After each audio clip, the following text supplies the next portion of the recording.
privilege. In a lot of ways, you're, at least for me, I know the entrepreneurs, a true hero of the startup world. Thank The you. founder of WordPress, and I believe it's 19% of the world's websites now? 17 and a half. 17.5% of the world's websites. How many websites is that are using WordPress? Ooh, I don't know the exact number. It's tens of millions, at least. Yeah. It's crazy, man. So I guess let's go back. Can we go back to the start and just how you came up with WordPress, how this idea started, why the platform was initially built? Sure. So WordPress, as you know, is an open source project. Yeah. It was actually based on an existing open source project that came before it. So I had started blogging. I visited Washington, D.C., took a lot of photos, wanted to share them with friends back home. And just started posting things. The captions on the photos got longer and longer, so I was like, well, I should start a blog. I went through a few different things. Movable type was very popular at the time. And then I found this software called B2. And B2 is sort of the first open source simple project I had used. And I started hacking on it and contributing code. And the first code I did was actually called Texturize. The tagline was, so good it makes your quotes curl. And what it did was it took regular plain text and turned it into the proper typographic entities. So quotes turn into curly quotes, 3 periods turn into ellipses, space dash dash space turns into an M dash, or an N dash if appropriate. So basically taking all the things that were proper typographic entities and doing it. And the code was accepted into the software. And I got a total high from that. Because I knew there were thousands of websites using B2, and they were all running this code I had written now. And it's pretty much the coolest thing ever. Yeah, and how old were you then? I was probably 18 or 19. 18 or 19, and then just one thing led to another. You kept coding, or what took the project further? Kept coding, and I was kind of freelancing, just building websites and computers actually for local musicians and businesses. And what happened was B2 was effectively, it got abandoned. So there was only one lead developer, and he kind of disappeared. So the project was just kind of in a limbo state because no one really knew what to do with it. Myself and one of the other guys who volunteered on the forums a lot and also contributed code, I did a blog post and said, hey, I'm not sure where this is going. I like these other platforms like Text Pattern, Movable Type, Blogger, but they're all missing something. Chiefly that they weren't open source, so they didn't have the freedom that was given to you by open source software. And so I was like, I'd love something that combined the best of all of these. And Mike left a comment on the blog, actually 10 years ago on March 27th, and said, if you're serious about this, let's work on it together. Yeah. Even though we had never met, he was in the UK, I was in Houston. We just started collaborating over the internet. Yeah. And then was that the birth of WordPress, or was it something different when you started working on it? And that was it. We just kind of started hacking on it. Yeah. He had a thing for managing a link manager, like a blog roll. Yeah. He started bringing in, I started working on the admin side and the installation, what would eventually turn into our famous 5-minute installation. Nice, man. We called it famous even though there were no users at the time. But that worked, right? It works, totally. Aspirational branding, yeah. You call it famous, and like Famous Amos. Is it really that, are those cookies really that famous? Yeah. No. It's like Seattle's best. Is it the best, right?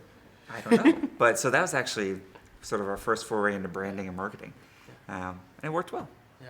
Was it tough starting with a co-founder you'd never worked with and in different regions of the world, or did you guys just dive in? We weren't really co-founders because there wasn't really a business. Totally. We were both just volunteers on the same open source project. And he had a real job and I didn't, so I ended up spending a lot more time on it in general.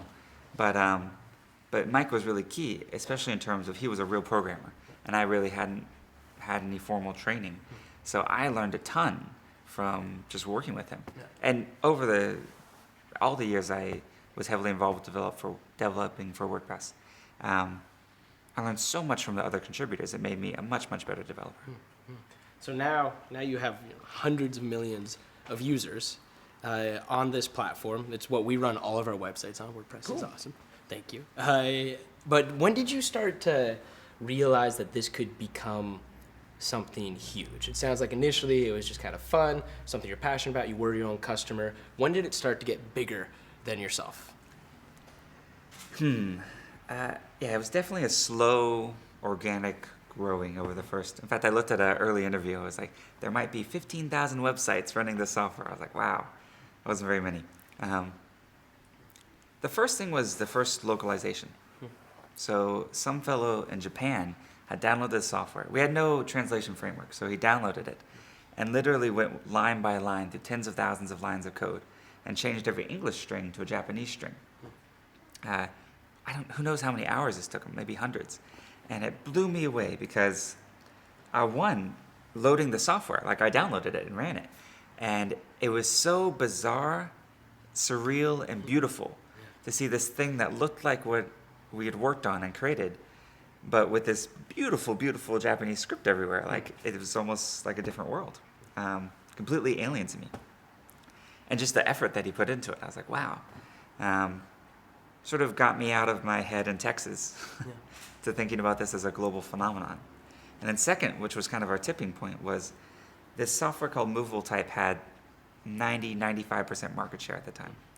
In fact, when WordPress started, people said there was no room for any more blogging software because there were literally so many packages out there already, dozens and dozens. That was our biggest criticism. So Movable Type had tons of users, and they had become a business and raised funding and had dozens of employees at that point. And they decided to change their licensing because they had a proprietary license. So to try to basically get enterprises to pay more, they changed their pricing scheme.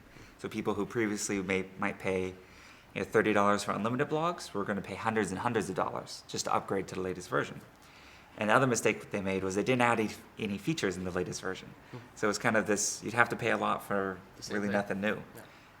So this caused a huge uproar in the blogosphere, as we called it.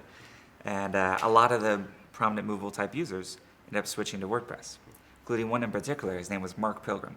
And he wrote a beautiful essay called Freedom Zero. And basically he talked about when you use proprietary software, you're always at the whims of whoever writes the license. And some of these licenses have bizarre terms in them. There's some software at the time that said you couldn't criticize the developer using the software. Crazy. It's those long things. We all sign them, right? Like every time iTunes upgrades, right? 80 pages of terms. You just click agree. There's weird stuff in there, and including some of it around how you can use it. They can change the pricing at any time, the number of sites you can do with it, and you fundamentally don't have any rights there. Open source has what's called the 4 freedoms. They start counting from 0 because they're geeks. Nice. So it's 0, 1, 2, 3. And freedom 0 is the freedom to use the software for any purpose, meaning no one can tell you what you can or can't do with the software. In good ways, but also you could start a Nazi site. We can't say you can't. You have complete freedom of speech with that regards. And what he did is he wrote about how he was switching because of the freedom, not because of the price. He said to upgrade to Movable Type, I'd have to pay $535.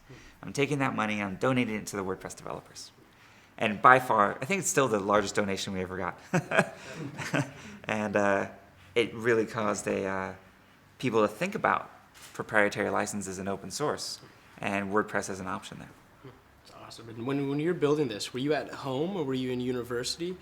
You said 19, 20 years old or so when you first started out? So at this point, I'm at University of Houston, but I moved out from my parents' house to an apartment. University of Houston is kind of a commuter school. It's not really, people don't really live on campus. But I was thoroughly neglecting my classes. Yeah. And what did your parents think about this when you started really diving into it? I don't know. Yeah. I mean, they've always been super supportive. My original plan was to become a musician, and they were supportive of that as well. So it was just kind of, I think they were happy I was paying my bills, through the consulting I was doing. And Houston is a very inexpensive city. Yeah. That's a big question. A lot of our entrepreneurs who are switching into open source software, hardware, plants, whatever it might be. And one of the questions is what's the business model that can go around that just to sustain the team? What is the business model of WordPress nowadays? Where does revenue come in from? Well, in those days there was no business model. It's worth distinguishing that before I founded the company Automatic, I, just like everyone else, was working on WordPress as a volunteer. And in fact, everyone who works on the core software is still a volunteer. Which is actually kind of nice because it forces you to figure out the user model first, which is actually what a lot of startups do when they raise millions of dollars and have no business plan.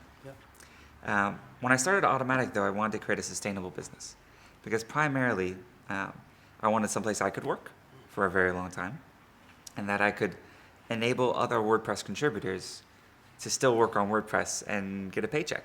Because to me, that seemed like pretty much the coolest thing in the world.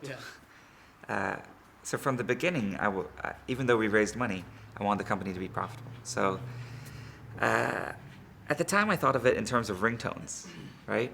So the idea that the blog would be free and free forever, but there could be add-ons that would cost money, be it a custom theme, a domain, so you have your own domain in the world, extra space, video capabilities. And actually, to this day, our business looks a lot like that original business plan. 70 or 80% of our revenue is subscriptions from just regular consumers paying $50 or $100 a year for some of these upgrades. Your team today, it's about 100 people? 150. 150 people, and they're all around the world? Yeah, so we have about 20 people in the San Francisco area, about half of which go into the headquarters about once a week. Nice. The 130 are spread to the four winds. I think it's amazing to be running a platform with so many users, with such global adoption, with 150 people who are just kind of distributed around the globe. Is that hard, and what challenges kind of come along with such a distributed team? In some ways, it feels like a huge number, because for a long time we were kind of in the 15, 20 person range. And I feel like I was kind of artificially keeping the company that size, because it was hard for me to imagine what the company would work like when we got bigger. And remember I said I wanted to have a place that I could work. Many of the things I associated with jobs I had had in the past that I didn't like, I sort of associated with the bigness of it, with the number of people involved. I just kind of assumed that everything got crappy the more people there were. So you didn't ask it, but I'll say that was my earliest mistake as well, was kind of artificially constraining the size because thinking that growth equaled the company not being good anymore or not being fast or innovative. So when some of the initial key early hires, it was amazing to see how one person could change the business so much. Like a single person's influence, especially when you're that highly leveraged, and tens of millions of users almost per employee. One person can have a huge difference. And so that's what got me excited about being able to scale the organization. And now I can imagine us being thousands of people large and still keeping the things I like and love and cherish about the organization today. What's difficult about being distributed, all the same stuff that's difficult in an office is also hard. So getting everyone on the same page, people with an office have trouble with that as well. Communication, obviously, is extremely important. I say it's the oxygen of a distributed company. Those things are hard. Some things are a lot easier. For example, there's not really a lot of politics, and everyone kind of likes each other.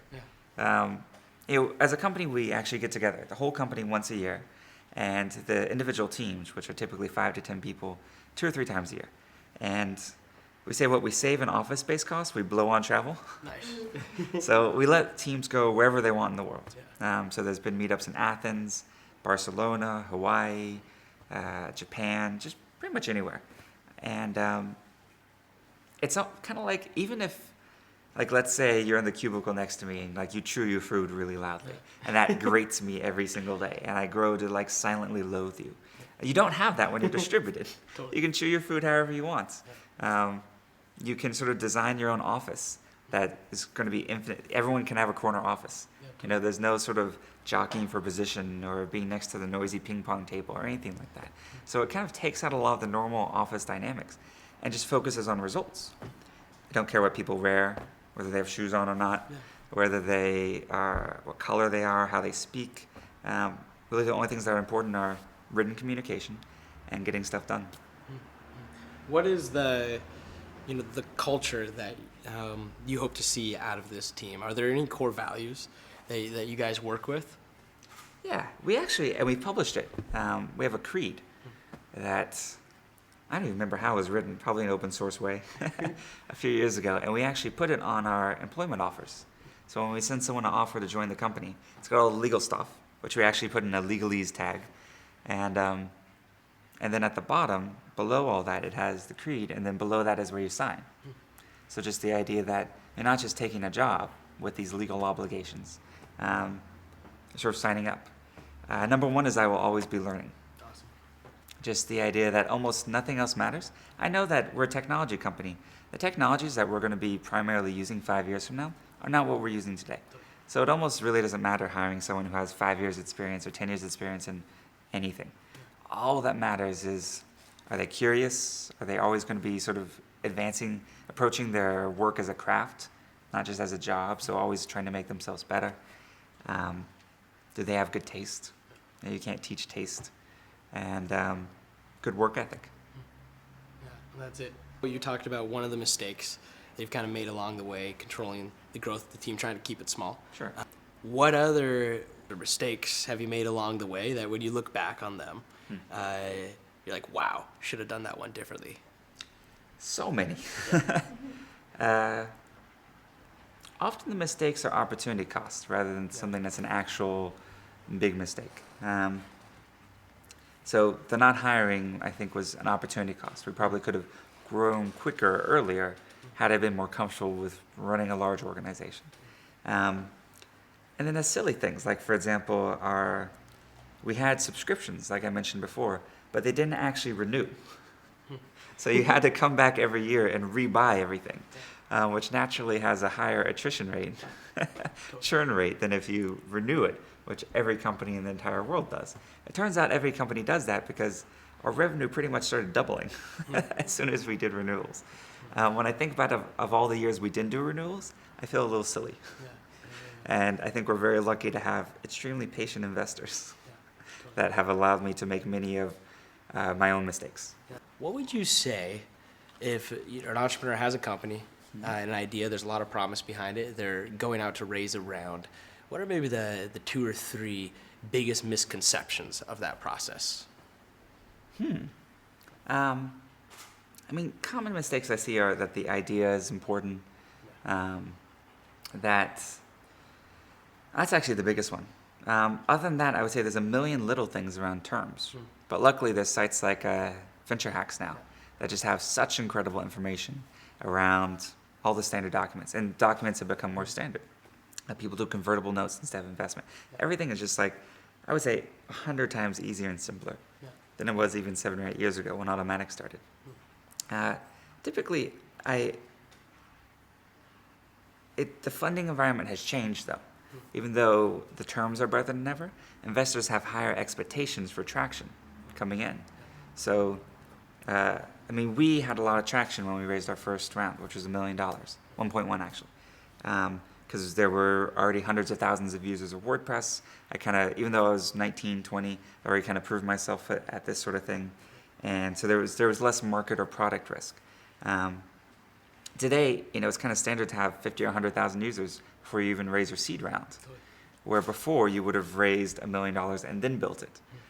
So I think the dynamics have just shifted, partly because the costs have come down, and the ease of distribution, thanks to social networks and mobile apps, is you can grow a lot quicker, a lot faster for the amount of money that you can put on your credit card versus having to raise venture rounds.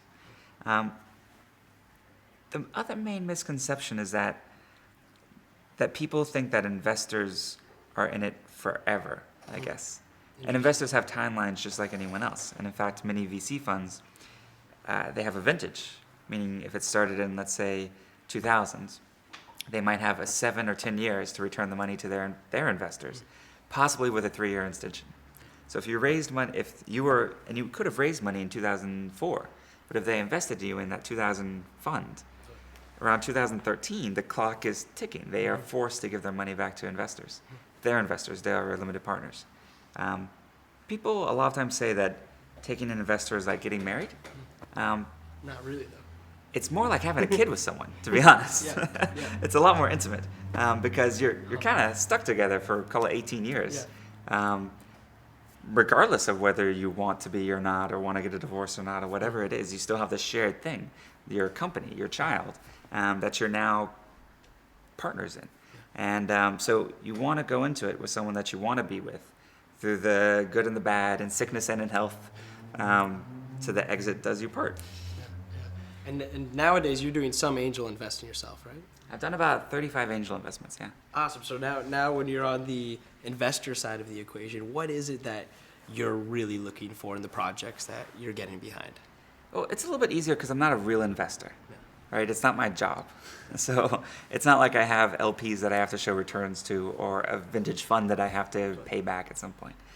So mostly I love things that are open source. I love marketplace-based ideas and things that I might work on if I weren't doing automatic. So like I try to imagine myself, well, if I wasn't doing WordPress, what would I have fun with? And those are the kind of things I look for. Yeah. Perfect example is probably MakerBot. Yeah, totally. It's a 3D printer, ton of open source in the community and originally in the hardware. And it's something I can completely imagine myself working on if I weren't doing this.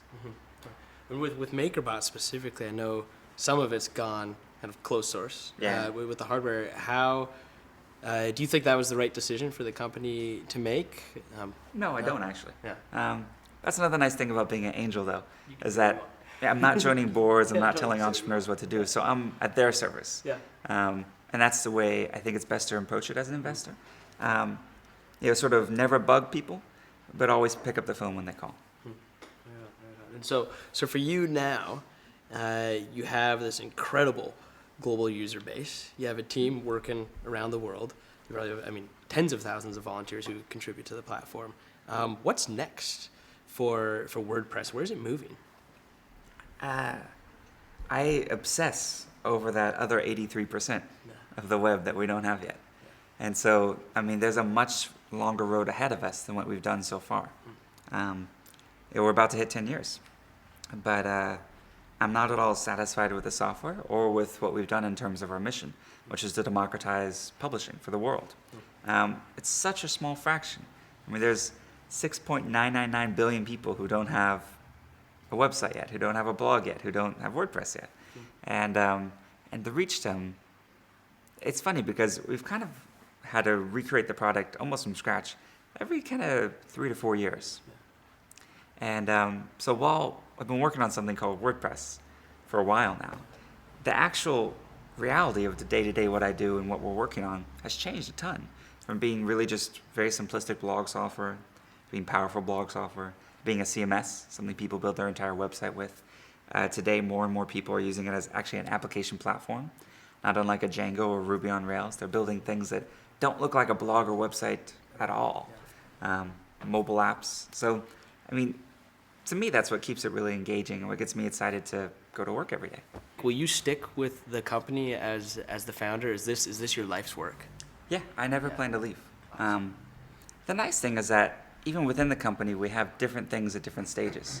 So, for example, WordPress.com is, worldwide. It's at scale. VaultPress, which is our backup and security service, or say Jetpack, which is our plugin for self-hosted blogs, are very much at the startup stage. We have the new WordPress.com reader. That's an entirely new product within WordPress.com. There's 4 people working on it. That's doing something that's now driving, double-digit growth of its core metrics every single month. So it's kind of like being in a fast-growing startup just with relatively unlimited resources and the ability to bootstrap from the existing user base. I think the key that I see, and the reason I see myself with Automatic forever, is that I really love the people side of things. Hiring the right people, building teams, rearranging teams to have better fits, listening to requests and trying to address them, listening in general to as many people as possible inside and outside the company, and using that to sort of inform decisions. Those things are endlessly compelling because every single situation is unique. So it never gets boring because what you're doing every day changes. And those problems at 15 people are different at 150, and I'm sure will be different at 15,000.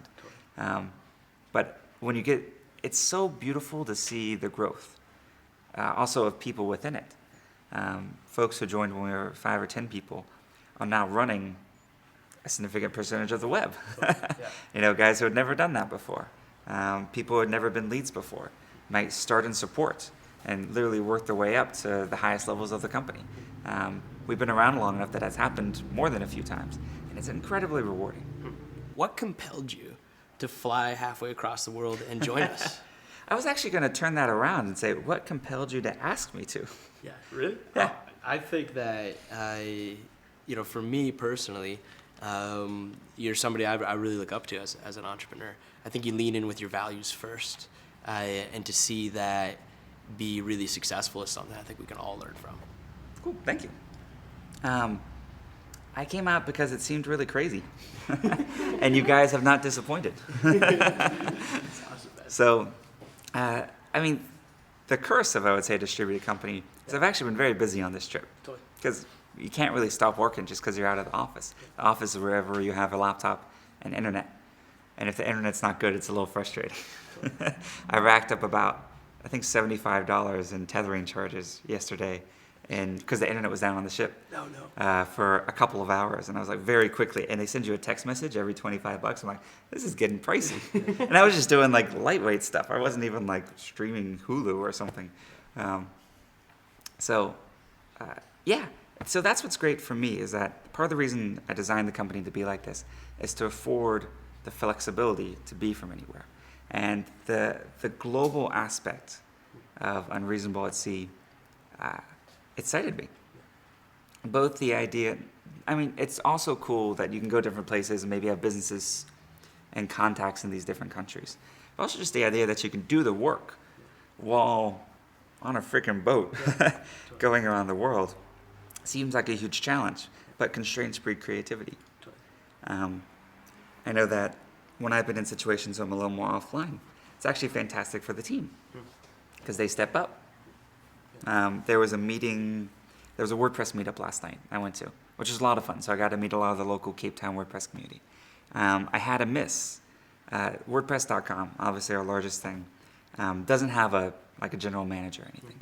What there is there's basically 5 main teams that work on it. And every 2 weeks, the 5 teams get together in a Google Hangout. Nice. And it's funny, we actually had no meetups in the company before Google Hangout existed. Once we used it, I was like, oh, this thing's actually pretty cool. Let's have some meetings. Yeah. So every 2 weeks, this group gets together and kind of checks in, talks about the plan, make sure we're all on the same page, and if there's any way the team can help each other. And I join these meetings. And it's kind of, again, for our most important product, this is all the management I do. So it's very important that I be there, to me, at least. I knew I was going to miss it yesterday, both because of bandwidth and internet concerns, but also because of this WordPress meetup. And so I said to the team, just do it without me. Just, if you need a decision, don't wait for me. Just make the decision as a group. Just do all the same things they normally do. And a lot of places in Automatic, we have rotating responsibilities. So a different person takes notes whenever there's a meeting. There's always notes, and that rotates between the team. Some teams have rotating leadership positions, rotating support.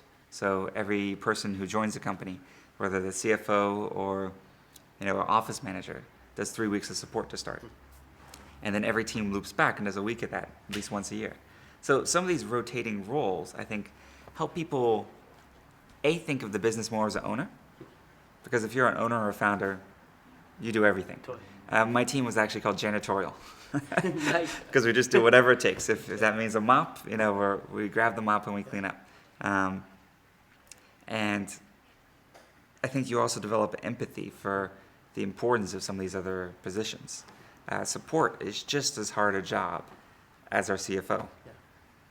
So how do you keep an environment and a culture within the team that's still coming up with these next, creative ideas and solutions, and still running as if resources weren't limitless?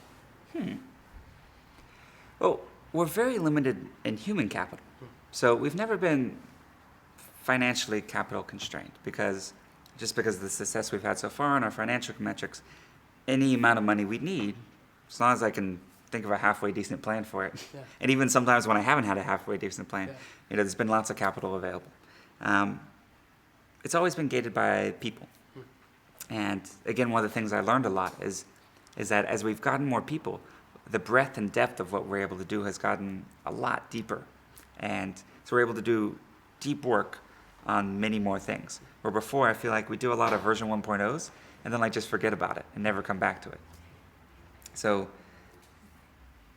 I think one of the most important aspects for any entrepreneur is to be able to hold completely conflicting ideas in your head at the same time and believe them both. Yeah. And so throughout the company, we have this idea that we're not capital constrained. If there was anything that we could do to grow and make a better product for our users that required more money than we currently have, it's available. But at the same time, we're super frugal.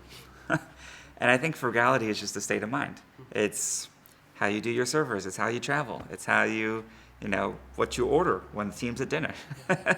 It's what bottle of wine you get. It's, it's kind of reflects itself in a million little decisions that really no corporate policy or creed or anything could really ever encapsulate. It's just kind of something that people see. If you're the founder, they see what you do, they follow. So you just kind of have to live it. Is that your philosophy on leadership? Lead by doing? Leadership is so nuanced.